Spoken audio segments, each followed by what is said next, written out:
How's it going, everyone? Hope you're doing well. I'm doing a quick final exam review. So your final exam, I'm going to go ahead and open in week 14. Of course, it's not due quite yet to the end of course, so you can see that right on your course calendar, and then of course you can see it on your semester calendar as well. But this is a study guide for the final exam, and I'm hoping that it helps you. I want you to take your time in this. The final exam is not challenging. It's not super hard.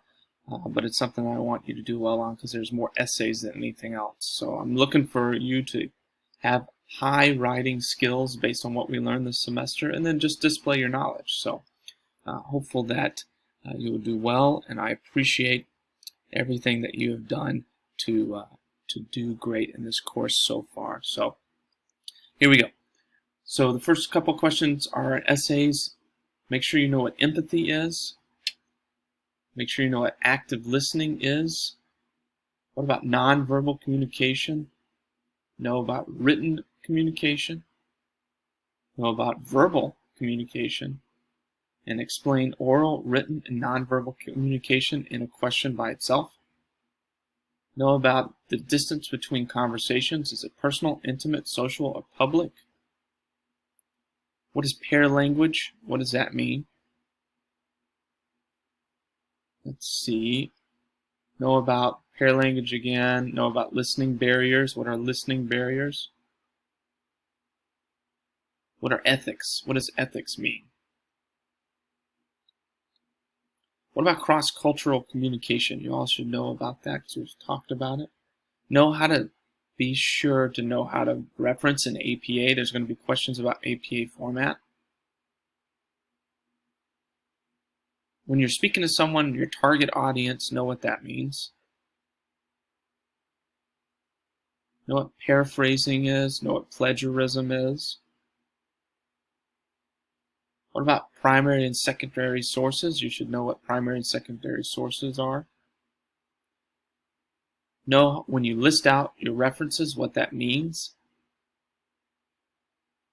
You'll have to label nouns and pronouns in a sentence.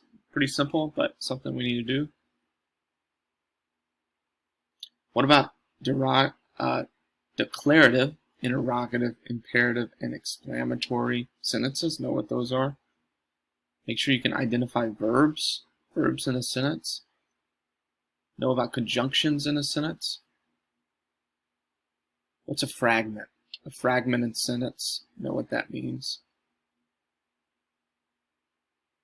What about writing a professional email? What are points needed to write a professional email? What about barriers in communication within our region? Talk about resumes. Know what a resume and a cover letter is, the difference and the purpose of them. And that should be about it. The last question is going to be about asking you about your work in relation to the CV. So I anticipate you do really well. Go ahead and take it when you're ready. You can have an open book. Of course, you have to do the browser like it asks, but I think you'll do a great job. Like I said, it's open. It's in week 15. Feel free to take it. Week 14 is just studying for the final exam, so I look forward to seeing some great scores. And if you need anything in the meantime, please let me know. If you grade it, if you take it, I'll go ahead and grade it as soon as possible. But I appreciate everything that everyone's been doing, and I think you're doing a great job so far, of course. And if you need anything, reach out. Thanks so much.